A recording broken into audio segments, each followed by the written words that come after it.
दोस्तों नमस्कार। अडानी का जो मामला है वह एक आई ओपनर होना चाहिए भारत के व्यवसायियों के लिए।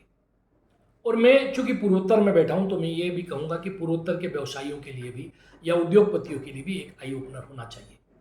सबसे बड़ी बात है कि राजनेताओं के साथ संबंधों की हद तय होनी चाहिए, कितनी आपकी दोस्ती होनी चाहिए और कितनी दूरी रहनी चाहिए, ये एक तय होना जरूरी है। कहीं ना कहीं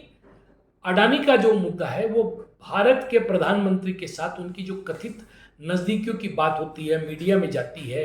या ऐसा राहुल गांधी जो बार बार आरोप लगाते हैं कि जहां भी भारत के प्रधानमंत्री जाते हैं वहां जो है अडानी को जो है कॉन्ट्रैक्ट मिल जाते हैं, चाहे वो केन्या हो, चाहे वो इजराइल हो, चाहे श्रीलंका हो, चाहे बांग्लादेश हो। तो इस प्रकार की जो बातें आती है उसमें जो भारत के शत्रु हैं या भारत के प्रति जो विद्वेष का भाव रखते हैं या व्यापारिक प्रतिस्पर्धी देश हैं, वो कहीं ना कहीं अडानी के भी प्रतिस्पर्धी हो जाते हैं, उनके खिलाफ भी हो जाते हैं। अब अगर इस बात को हम देखें कि ये सारा मामला क्या है, तो सबसे पहले इस मामले को समझने की जरूरत है। ये मामला अडानी का जो मामला है इसमें यूएस कोर्ट ने उन्हें इंडाइट कर दिया। यूएस कोर्ट ने कहा है कि अडानी जो है और उनके टॉप ऑफिशियल्स के खिलाफ उन्होंने वारंट इशू कर दिया है और कहा है कि भारत के कुछ राज्यों में इन लोगों ने जो है घूस दी। भारत के कुछ राज्यों में इन्होंने घूस दी कुछ रिन्यूएबल एनर्जी के प्रोजेक्ट्स देने के लिए। उन रिन्यूएबल एनर्जी के प्रोजेक्ट्स में यूएस इन्वेस्टर्स शामिल थे। इन्होंने जो है ये सब बातें उनके सामने नहीं खुलासा किया कि ये जो मामला है ये ऑलरेडी कहीं ना कहीं यूएस में चल रहा है और इनके ऊपर में कहीं ना कहीं ऐसी जांच बैठी हुई है, कोई स्क्रूटनी ऐसी है। तो यूएस अपने आप को क्या होता है कि ये एक अधिकार देता है कि भाई हम दूसरे देश में अगर हमारा कोई नागरिक इन्वेस्ट कर रहा है या किसी कंपनी के साथ इन्वेस्ट कर रहा है तो हम ऐसे हालातों में हम उनके खिलाफ या वो जो अगर कोई कंपनी ऐसी दोषी पाई जाती है तो हम उसके खिलाफ जो है कार्रवाई कर सकते हैं। तो ये यूएस ने अपने आप को अधिकार दे के रखा है और इसी के तहत यूएस ने कहा कि भाई अडानी ग्रीन के जो ऑफिशियल्स हैं उन्होंने ब्राइब किया इंडियन स्टेट्स में, जैसे आंध्रा, छत्तीसगढ़, उड़ीसा, तमिलनाडु, जम्मू कश्मीर, ये कुछ स्टेट है जहाँ पर इन्होंने जो है रिन्यूएबल एनर्जी प्रोजेक्ट लेने के लिए घूस दी। उनका ये कहना है कि US security and exchange commission जो है वो अडानी के पीछे है इन मामलों की जांच को लेकर और इनके जो टॉप ऑफिशियल्स हैं उनके खिलाफ। और जब यूएस ने या यूएस के जो इन्वेस्टर थे उन्होंने इन प्रोजेक्ट्स में जब अडानी के लिए या अडानी के साथ इन्वेस्ट किया तो उन्होंने इसको डिस्क्लोज नहीं किया। ये एक मामला यूएस बनाता है और यूएस अपना एक ऐसा जुरिस्डिक्शन रखता है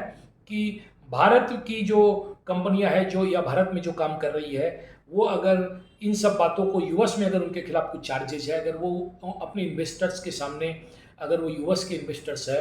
और डिस्क्लोज नहीं करती, इन बातों को नहीं रखती है, तो वो फॉरेन करप्ट प्रैक्टिसेस एक्ट एफसीपीए के तहत उनके खिलाफ कार्रवाई कर सकती है, जैसा कि अडानी के खिलाफ किया गया है। तो ये मामला यहाँ से बना। अब ये मामला बनने के साथ साथ यहाँ और कुछ गंभीर बातें उठकर आती है कि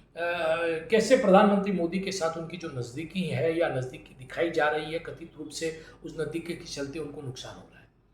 जैसे जैसे भारत की अर्थव्यवस्था का ग्राफ बढ़ रहा है, पांचवी से और तीसरी की तरफ तेजी से बढ़ रही है, वैसे में ऐसा नहीं है कि चाइना ही हमारे खिलाफ होगा या पाकिस्तान ही हमारे खिलाफ होगा। अमेरिका भी इस मामले में हमारे खिलाफ होगा और हमारी इकोनॉमी को रोकने की कोशिश करेगा। जापान भी हमारे खिलाफ हो सकता है अंदर ही अंदर और हमें रोकने की कोशिश करे। दोस्ती अपनी जगह पर रहेगी, किंतु कोई भी देश नहीं चाहता कि उसका मुकाबला या उसको सुपरसीड करके दूसरा देश जो है वो आगे चला जाए। ऐसा कोई नहीं चाहता और इसमें अमेरिका भी शामिल हो सकता है, इसमें अन्य लोग भी शामिल हो सकते हैं। अडानी की ये जो सारी बातचीत है या ये जो सारे डेटाज है, ये डेटाज आखिर यूएस के पास कैसे पहुंचे, ये एक बड़ा मुद्दा है। और ये मुद्दे में के साथ साथ एक और बड़ा मुद्दा ये है कि हम जो भी डेटा अपना रखते हैं वो सारा का सारा डेटा हम किसी ऑफशोर कंट्री में रखने की कोशिश करते हैं, किंतु क्या कोई भी ऑफशोर कंट्री जो है वो वास्तव में सेफ है? अभी एलन मस्क का मामला हमारे सामने है कि कैसे उन्होंने जो है पूरे अमेरिका के चुनाव को डोनाल्ड ट्रंप के पक्ष में प्रभावित करने की कोशिश की। इस प्रकार के आरोप लगातार उठते रहे और ये कोई बड़ी बात भी नहीं है।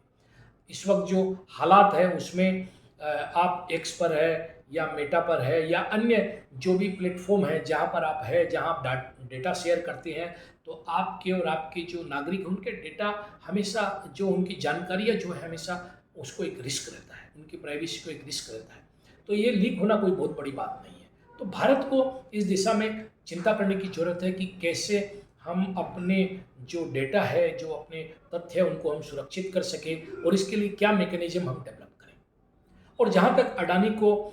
भारतीय मीडिया के एक सेक्शन में या भारतीय राजनीति के क्षेत्र में भी लोग जो हैं उनको एक विलेन बनाकर प्रस्तुत करने की कोशिश कर रहे हैं, तो उनको ये समझने की बात है कि अडानी फिलहाल भारत के सबसे बड़े उद्योगपति है और उद्योगपति को उद्योग करने के लिए और दुनिया में अलग अलग देशों में उनके उद्योगपतियों के साथ compete करने के लिए या भारत को आगे रखने के लिए या भारत के इंटरेस्ट को आगे रखने के लिए बहुत से काम करने पड़ते हैं और बहुत से प्रेशर झेलने पड़ते हैं। ऐसे में हम सब अगर उनके खिलाफ हो जाएं, मान लें कि उनकी गलती है, फिर भी कहीं ना कहीं हमें उनका साथ देने की ज़रूरत है। जैसा कि एक वाकया जो है उसका जिक्र मुझे याद आ रहा है कि विंस्टन चर्चिल ने एक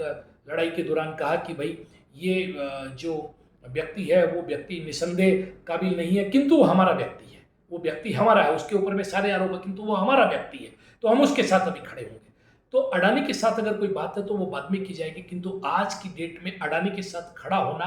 भारत का अपने आप के साथ खड़ा होना है। उनके साथ आपको खड़ा होना पड़ेगा ताकि जो व्यापार कर रहे हैं या भारत की जो चीज़ें बाहर बढ़ा रहे हैं, जिनसे भारत में जो है भारत की अर्थव्यवस्था मजबूत हो रही है, भारत में डॉलर्स आ रहे हैं, तो उसके लिए अडानी के साथ खड़े होने की जरूरत है, न कि अडानी की खिलाफत करने की जरूरत है। तो ये बहुत से मामलात हैं जिनको पूरे भारतीय व्यापारियों को, भारतीय उद्योगपतियों को समझने की जरूरत है और अडानी को भी समझने की जरूरत है। जिस प्रकार टाटा बिरला अपने संपर्कों को कहीं ना कहीं जो है एक लिमिट में रखते हैं, वैसे ही अन्य उद्योगपतियों को, चाहे वो अडानी हो चाहे अंबानी हो, उनको भी एक लिमिट करके रखने की जरूरत होगी। नहीं तो भारत की जो बढ़ती हुई साख है उसके साथ भारत के जो शत्रु होंगे या जो फ्रेनेमी होंगे, माने मित्रवत शत्रु, वो सारे अडानी के शत्रु भी हो जाएंगे और उनको भी नुकसान पहुंचाने की कोशिश करेंगे। नमस्कार, देखते रहिए।